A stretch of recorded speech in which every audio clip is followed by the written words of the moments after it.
dia. Não sei se estamos na segunda ou na quinta. Está tudo dependendo aí de algumas questões, mas de qualquer forma, bom dia. Nós estamos aí na aula 31 do nosso texto. A aula 31 está lá na página 157 e também na 325. Nós estamos vendo modernização incompleta e movimentos sociais. Então, praticamente é uma continuação da aula anterior, onde nós vimos aquele modelo de modernização excludente, né? Com destaque para a revolta da vacina. E nós já tínhamos visto a Guerra de Canudos. Então aqui nós vamos ver basicamente duas outras grandes revoltas. A revolta da Chibata e a revolta ou a Guerra do Contestado. Então no início, aí a primeira coisa que nós temos que lembrar é essa questão da modernização incompleta. Essa modernização de um lado com exclusão social do outro. Ou aquela modernização a qualquer custo, tá? Aquela modernização doa quem doer, baixar aqui o som. Uma modernização feita ou para agradar estrangeiros, né, que vinham para cá, ou para tentar se aproximar um pouco de como eles viviam e viam as coisas. Rio de Janeiro foi muito isso, né? Mas principalmente aquela ideia de apagar esse passado monárquico e escravista e colocar a república como algo que é o moderno, o avançado e o que todos queriam. A parte moderna está lá, né? Reforma sanitária, reforma urbana, melhoramentos das cidades, portanto, construção de ferrovias. E do outro lado está o povo, que na verdade acabam não se beneficiando com isso, são desalojados, aparecem novos impostos,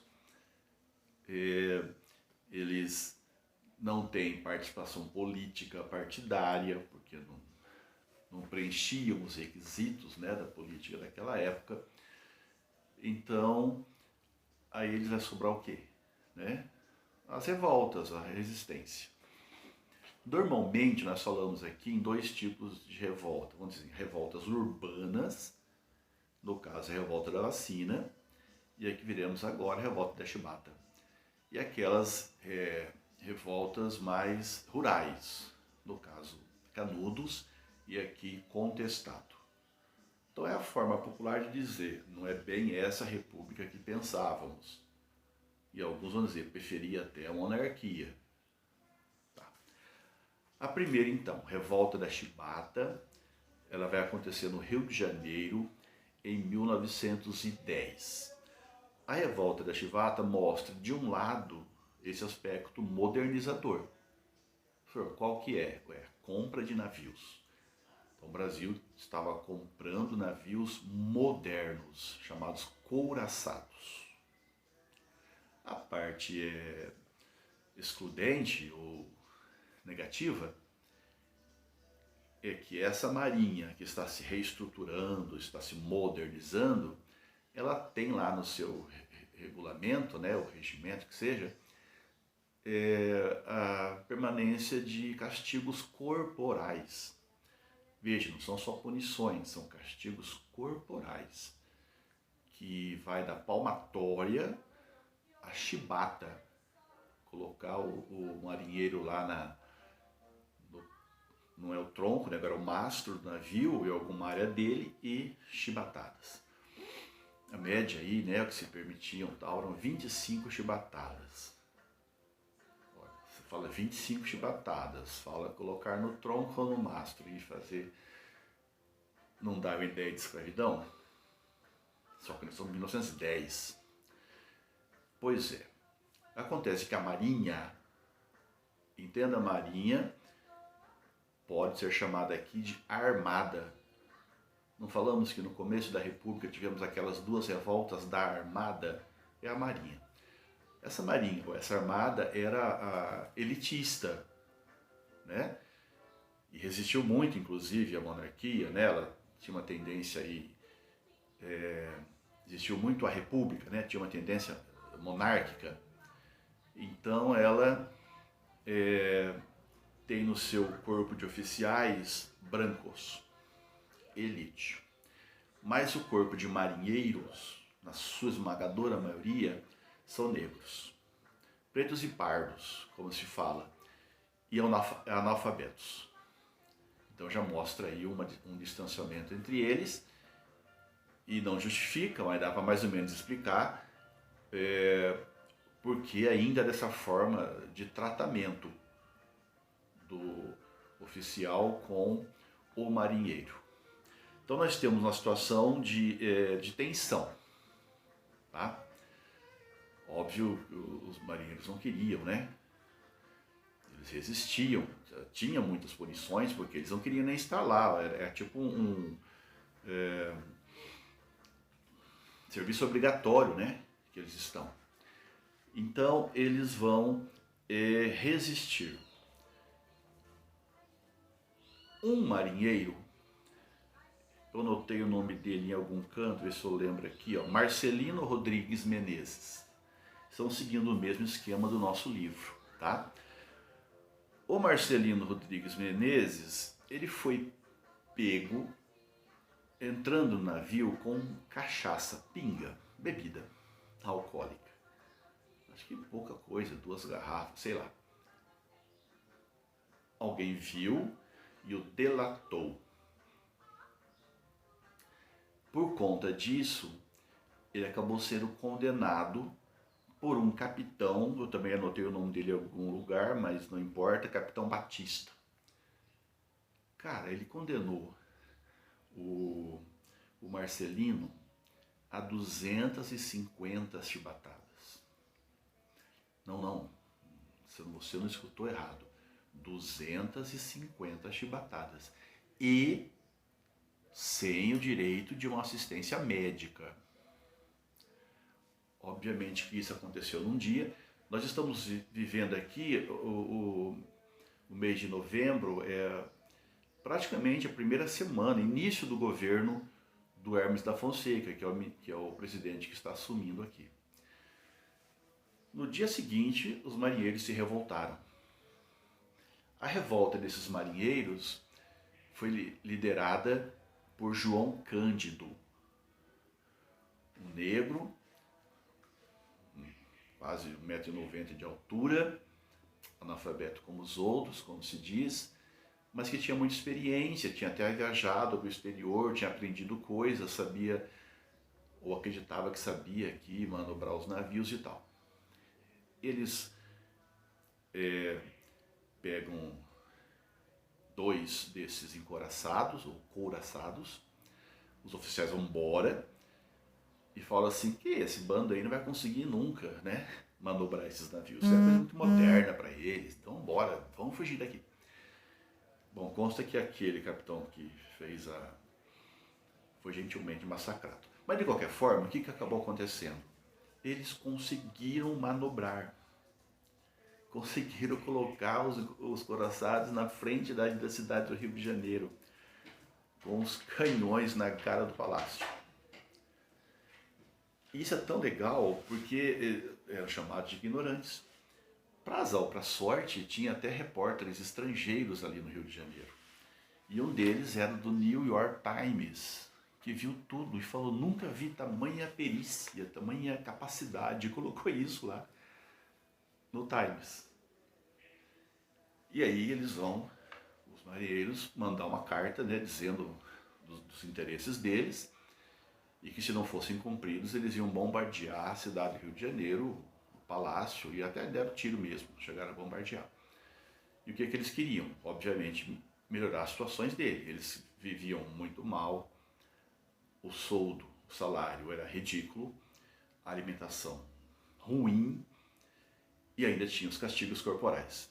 Então eles querem, sobretudo, que acabe o regime de Chibata. Diante dessa pressão toda, a elite que estava na cidade do Rio de Janeiro simplesmente foi embora, se mandou, foi para algum canto. A maior parte da elite do Rio, quando, né, eles vão para Petrópolis, uma cidade próxima ali, inclusive bonita. O resto do povo ficou ali esperando o que vai acontecer, sempre tem aqueles curiosos, todo mundo olhando lá, né, daqui a pouco dá um tiro na tua cara, mas está olhando lá. O governo resolveu negociar, viu que estava difícil, viu que eles sabiam o que eles estavam fazendo, então vai negociar com eles. E chega um acordo. O acordo é qual? Vocês estão anistiados, não serão presos, tal, e o regime da Chibata acabou. Pô, tá legal, quer dizer, um movimento interessante, mas não é bem que acabou. Um outro grupo de militares, fuzileiros navais, que estavam num lugar chamado Ilha das Cobras, tentou fazer o mesmo. Alguns dias depois, ainda no efervescer das questões, não deu certo. Não só não deu certo, como eles não conseguiram nem negociar, já foram logo derrotados, né? Mas diante disso tudo, o governo decretou estado de sítio e prendeu os marinheiros. Esqueceu o acordo que tinha feito, simplesmente os prenderam. Muitos, não, vocês falaram que foram 600 presos. A maior parte desses presos foram mandados para a região amazônica, muito provavelmente a região do Acre, aquela área da Amazônia ali, para cumprir trabalhos forçados. Muitos morrendo ali mesmo. Outros foram presos por aqui. 18 líderes do movimento, inclusive o João Cândido, vão ser presos numa cela bem pequena. Então, imagina uma cela feita para 4 pessoas e eles colocaram lá 18. 18. Bom, coisa rara aqui no Brasil. Antes aí eles limparam a cela com água tal e cal. Aquela água evaporou e aquele cal subiu. Olha só, nós estamos falando aqui, nós já estamos aqui em dezembro, né? Começou em novembro e tal. Então consta inclusive que nós estamos no dia 24 de dezembro, noite do Natal. E eles lá presos, e cada um na sua. 3 dias depois foram ver o que tinha acontecido, como é que eles estavam. Sem alimento, um sol bárbaro e aquele cal que eles tinham que respirar. Não deu outra. 2 sobreviveram.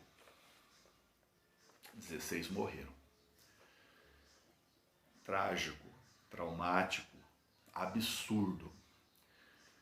Mas faz parte da história. Degradante, talvez, não, com certeza.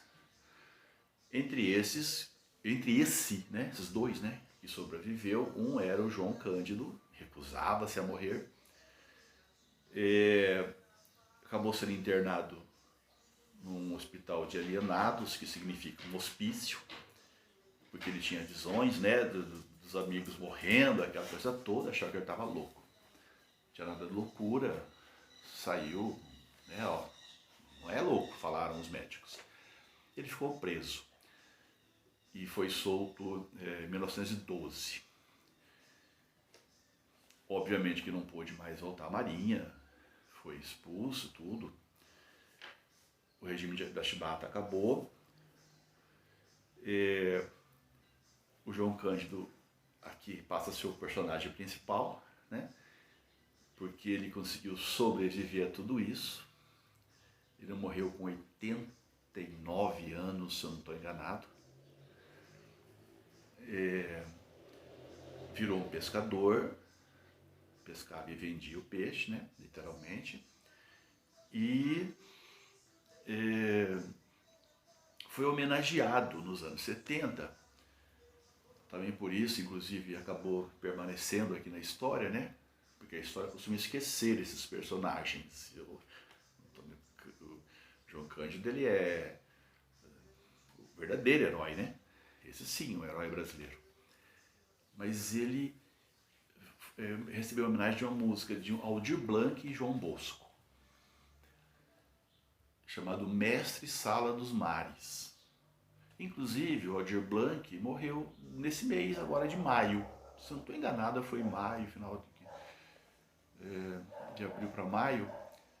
Se você não sabia que ele morreu, tranquilo, porque a nossa ministra ou secretária, né, da Cultura, né, mas não é ministério, é secretaria, né, nem se indignou de falar alguma coisa e tal, foi um absurdo. Mas também que ela caiu bem feito. De qualquer forma, essa música, O Mestre Sala dos Mares, é uma música muito bonita. Ela está no primeiro exercício aí, que nós temos que fazer da atividade, tem parte da letra dela. E eu vou mandar para você a letra mesmo, lá no WhatsApp, para você ouvir e tal, porque ela faz essa homenagem. Só que na letra da música ela foi censurada, porque ela foi feita justamente na época da ditadura militar. Então ele chamava o João Cândido de Almirante Negro.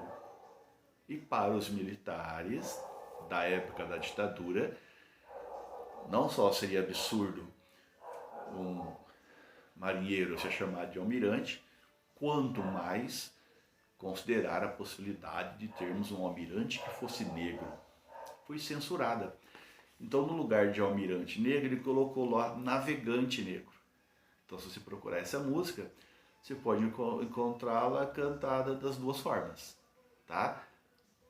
Porque depois, obviamente, acabou a ditadura, aí cante-se como você quiser. Então, aí entrou a ideia entrou o almirante negro, tá bom? Deixa eu ver se faltou do nosso esquema alguma coisa que pulamos, né? Não falamos aqui. Me parece que não, né?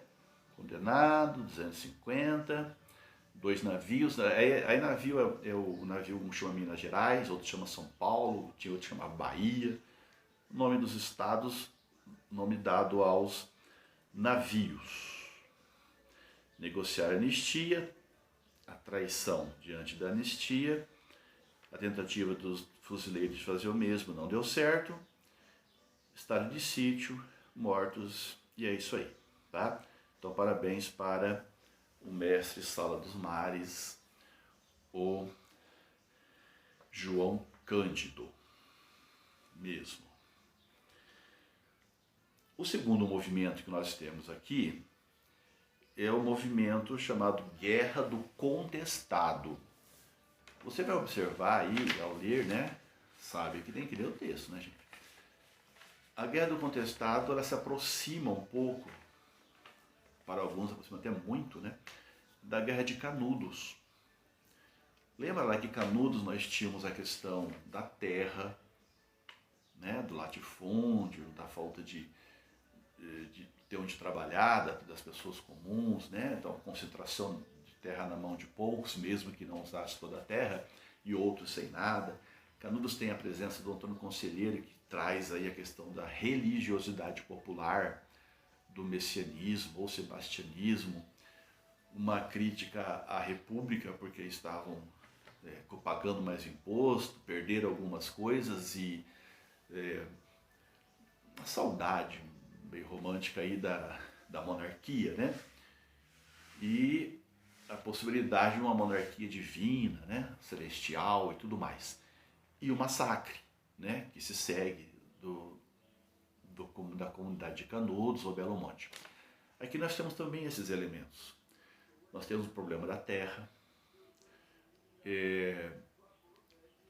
a concentração na terra na mão de alguns. Temos a questão da religiosidade popular. Lá em Canudos falávamos os beatos, né? Aqui são os monges. Mas também temos outros elementos, né? A disputa entre os próprios estados, a questão da presença da exploração estrangeira aqui na área. Então a história é muito complexa. Nós vamos pegar o que for mais importante aqui para entendermos. Beleza? Beleza. Bom, a Guerra do Contestado, 1912 e 1916, ela está numa região que vai ser chamada de contestada justamente porque ela está entre Paraná e Santa Catarina, e os dois estados estão reivindicam essa área, contestam a posse do outro e vice-versa. Então, a região contestada é isso daí. Mas se fôssemos ver exatamente onde é que os conflitos acabaram se dando, nós vamos perceber que foram, na sua esmagadora maioria, ali na área de Santa Catarina. Mas essa região contestada é Santa Catarina e Paraná. Tem tanto detalhe, pensa assim. Então nós temos uma área, essa aqui, que como não tem alguém que administre, né, é sua ou é minha ou é sua, as pessoas estão indo para lá. Então vamos ficar lá e vamos tomar conta daquela área. Tinha quem explorava lá, inclusive a erva mate. E tinha o povo mais pobre que ficava lá na subsistência. A área vai atraindo pessoas. Desde o século XIX estão anda por ali religiosos. Um deles vai se chamar João Maria, e que é tido como um santo, São João, tá? Segundo consta, ele andou a América toda, né? Uns falam que ele era italiano que estava aqui, mas vai ser o João.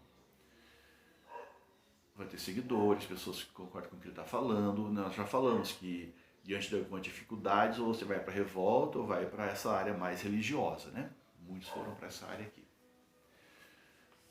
Bom, nessa passagem da monarquia para a república vai se construir uma rodovia, uma ferrovia, que vai ligar São Paulo até o Rio Grande do Sul. Para fazer a construção dessa ferrovia, foi contratado uma empresa norte-americana, tá? De um cara chamado Percival Farquhar. Está lá no texto. É uma empresa que vai fazer a ferrovia, mas que para isso ela vai ganhar 15 quilômetros de cada lado da ferrovia para explorar. Veja, nesses 15 quilômetros tem gente morando, gente vivendo ali, subsistindo. Mas tudo bem. Aí faz a ferrovia e tal. Passado esse trecho aí de Santa Catarina, para ali, ele vai começar a explorar, né? Fazer a exploração primeiro desmatar, né? A ideia é desmatar, então pegar, vender a madeira, explorar, futuramente transformar aquilo em colônia. Então era uma empresa de colonização também. E vai explorar a erva mate, o chá. Bom, tudo isso no papel ficou maravilhoso, mas e quem mora para lá, como é que faz? Essas pessoas que são desalojadas vão para algum lugar, elas vão ficando lá, vão para a região do contestado, aquela região que já tinha gente. Esses trabalhadores da ferrovia, quando termina, eles ficam, tem que ter o que fazer. Eles não voltam para os seus lugares de origem, eles vão para a região do contestado. Então há um desequilíbrio na região. Muita gente chegando. E essas pessoas vão começar a ter um conflito, uma tensão entre eles. Lembra daquele monge? Pois é, sumiu, foi embora, não sei, morreu em algum lugar, alguns falam que ele morreu, inclusive lá no México. De qualquer forma, outros falam que ele morreu em 1970, então faz tempo, foi antes disso. Apareceu outro. Alguns textos falam que apareceram mais dois, né? Um outro José Maria e João Maria. Já tinha um João Maria, agora tem outro João Maria, agora um José Maria.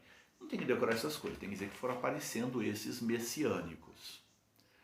Até que aparece o José Maria, já no século XX, ali em 1912 ele está ali. E ele também é tido como curandeiro, se aproxima até de alguns coronéis de menos estatura, né? Coronéis, mas não são tão poderosos, porque ele cura e tal. E vai formando uma comunidade em torno dele. E essa comunidade vai ser como o Arraial de Canudos lá, né? Alguns vão chamar de Quadrado Santo, tem os nomes aí. De qualquer forma, essa comunidade vai preocupar os outros coronéis. Os grandes coronéis já estão insatisfeitos também com essa ingerência estrangeira aqui, que está pegando terra aqui no Brasil. Há um receio de que esses contestadores, porque agora contestado não é só entre Santa Catarina e Paraná, mas é aquele pobre que está ali, que está contestando. Ele sempre esteve ali, teve que sair por causa da ferrovia, teve que sair por causa da madeireira, ele quer contestar aquilo tudo também. Então o governo manda as tropas para desbaratar essas comunidades, não está muito certo. O governo vai então chamar, o governo que eu falei, a local, né, do estado ali. Aí vem o governo nacional, manda o exército. Alguns falam que 80% da tropa do exército veio combater aqui. E mesmo assim estava difícil. Nós falamos de uma revolta que começou em 1912 e acabou em 1916. Há quem diga que começou até um pouquinho antes, 1911. Por que essa dificuldade toda? Claro, eles conheciam a área, quem estava lá conhecia lá. Né, faziam tipo guerra de guerrilha. E além de conhecer, eles estavam lutando por aquilo, a única coisa que eles tinham. Muito semelhante a Canudos também nisso. Então, o que eu tenho a perder? Né? Mal sabiam que eles tinham sim o que perder, que era a vida deles. Começaram também a incorporar do exército da republicano capangas, aquelas pessoas que eram ali da região. Aí a coisa começou a virar, porque eles também conheciam as áreas. Gente, foi usado canhão, metralhadora, até avião nessa batalha. O avião, inclusive, não é ainda para jogar bomba, mas é para ver, né? Onde é que os outros estão e tal. Bom, acabou o conflito, o povo do contestado foi massacrado. Tem texto que trabalha com 10 mil mortos, outros falam 15, outros falam menos, mas 10 mil acho que é o que tem aí. E tem alguns outros tantos detalhes, eu só tenho alguma aqui para você lembrar aí, né? Nós temos essa parte moderna de tudo aí, que é a ferrovia, né? Modernização. A parte da exclusão são as pessoas que estão ali sem ter acesso a essa modernidade, tá? Me parece que já está mais ou menos tudo claro aqui. Olha só. Alguns documentos encontrados na roupa dos sertanejos ali, daqueles que estavam no sertão daquela área, com bilhetes escritos assim, né? Nós estamos lutando contra os estrangeiros, coroné, né? A polícia. Então deixava claro que eles tinham escrito errado mesmo, né? Mas que eles tinham a noção exata de quem os explorava, tá? Quando o José Maria, que é esse que é o último, né, que fez a comunidade e tal, ele foi morto logo na primeira grande batalha. Tanto ele quanto o chefe do exército lá morreram na primeira grande batalha. Aí eu vou um desbaratamento, o que faz agora, não sei o quê. Cara, aí apareceu uma moça, né, chamada Maria Rosa. Tinha também um menininho pequenininho lá, mas a Maria Rosa, ela era uma adolescente, eu tinha 15 anos, virgem, e dizia que recebia as mensagens do José Maria, do santo para ele, do monge. E as mensagens diziam que eles tinham que lutar. Então eles faziam procissões, eles rezavam e iam à luta. Então para esse tipo de organização, isso é messiânico, né? Os soldados, eles se chamavam soldados de São Sebastião. Então, era importante esse discurso que era feito pelo monge e agora pela moça. Então, a Maria Rossi também é importante neste conflito. Esses soldados dos contestadores ali, Exército Encantado de São Sebastião, era assim que eles se chamavam. E tinham aquele exército de elite deles, que eram chamados Pares de França. Tá? Se você encontrar em algum texto escrito assim,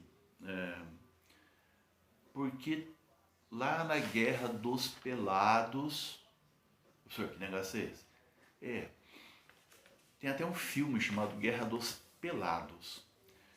Então, os contestadores, aqueles que estavam lá querendo viver, né, a sua vida separada, inclusive, da vida da república, né? Eles montaram ali um pequeno reino terrestre ali, uma monarquia alternativa, e que queriam ver ali, eles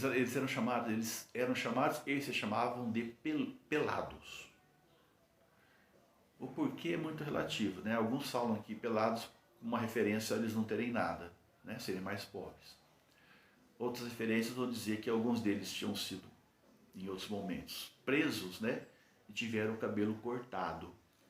E aí, da humilhação do cabelo cortado, vira uma resistência. Somos, vão ficar e etc. E eles passaram a cortar, inclusive, o cabelo, ficando careca, pelados.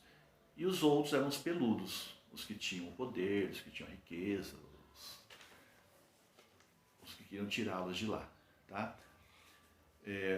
Então essa referência existe, pode aparecer em algum lugar. O filme é mais ou menos, até é legal, mostra um monte de detalhe. Ao começo do filme é muito interessante, que ele faz uma alegoria que mostra uma pessoa se preparando para lutar. Então, contra quem você vai lutar? Vou lutar contra o devorador de terras. Então, aqui tem o caminho dele, eu vou lá. E aí, de repente, aparece uma locomotiva vindo. Ela é a devoradora de terras. Então, ele vai lá lutar com a locomotiva, numa referência lá, muito provavelmente, ao Don Quixote lutando contra moinhos de vento. Tá bom? Guerra dos Pelados, Guerra do Contestado. Mais um episódio trágico, hein? Tem momentos da Guerra do Contestado, gente, onde pessoas são rendidas, né? Acabam sendo presas, se entregam, vamos dizer assim, né? Um grupo lá. E o exército vai lá, pega essas pessoas e as enterram. Queriam terra? Boa parte dessas foram enterradas vivas. É inacreditável. Acabar com essa ideia de que no Brasil não tem luta, né? Que as pessoas assim, tudo é paz, todo mundo é bem-vindo, aqui tudo é samba, futebol, não sei o quê. Não, muita violência, muito autoritarismo. Então esses dois movimentos mexem com a questão do que nós já vimos. Essa aqui, questão da terra, da violência, da religiosidade. O outro, que é Guacanudos, o outro pega aqui a vacina e a chibata. Essa noção também de cidadania. A pessoa tratada como escrava, como qualquer um, chibatadas. Então remete ao conceito de ser tratado como cidadão, que é o que faltava ali. Vamos ver então essa questão que está aqui, é uma só, dá tempo. Tem a música, que eu não vou ler, né, não vou cantar, né, posso ler um pedacinho, tá bom? Então ele coloca assim: há muito tempo nas águas da Guanabara, o dragão do mar reapareceu, na figura de um bravo marinheiro, a quem a história não esqueceu, conhecido como Almirante Negro. Tá? Então vai ser em outra versão, Navegante Negro. Aí do outro lado aparece lá, né, jovens, batalhões de mulatas, rubras cascatas, sangue, jorravam nas costas dos negros pelas pontas das chibatas e etc. Essa música aqui, depois eu vou mandar para vocês, ela é cantada, sensacional. Na história brasileira, então, Aldir Blanc e João Bosco. Tá? Lembra aquela música, O Bêbado e Equilibrista? Não, também, né? Então vai procurar. Deles, vale a pena. Na história brasileira, a chamada Revolta da Chibata, liderada por João Cândido e descrita na música, foi. A primeira já está errada, a letra A fala rebelião de escravos, não falou eles eram livres. Podia nem aparecer, mas era. A B, você vai ler, no fim fala tráfico negreiro, não tem nada a ver também. A C, protesto ocorrido no exército, na Guerra do Paraguai, também não, aqui é 1910. A D, rebelião dos marinheiros negros e mulatos, 1910, contra os castigos e as condições de trabalho na marinha. Pois é.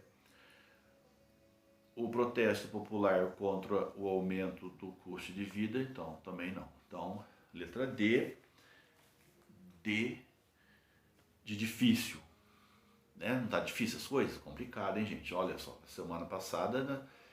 Quer dizer, algum tempo atrás, teve lá o Pedro, lá, aquele jovem que foi morto. Né? 60 tiros na casa dele.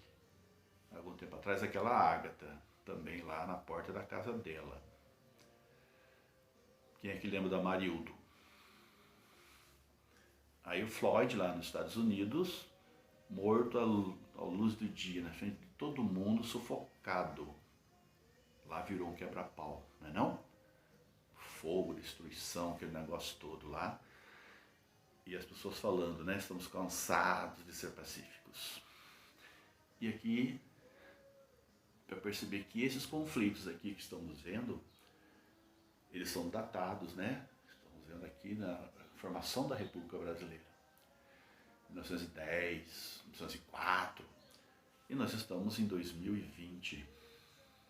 E ainda temos pessoas que estão mais propensas a serem mortas, que têm mais sofrimento e que estão aí. E tem gente que fala assim, para de falar nisso, fica falando da Marielle, fica falando do Pedro, fica falando não sei o quê. Para de falar, não vai adiantar mais, não vai voltar. Pois é. Mas vai continuar fazendo. Gente, história também é para isso, hein? Conhecer a história também é tentar mudar um pouco o que está acontecendo. Abraço a todos, até a próxima.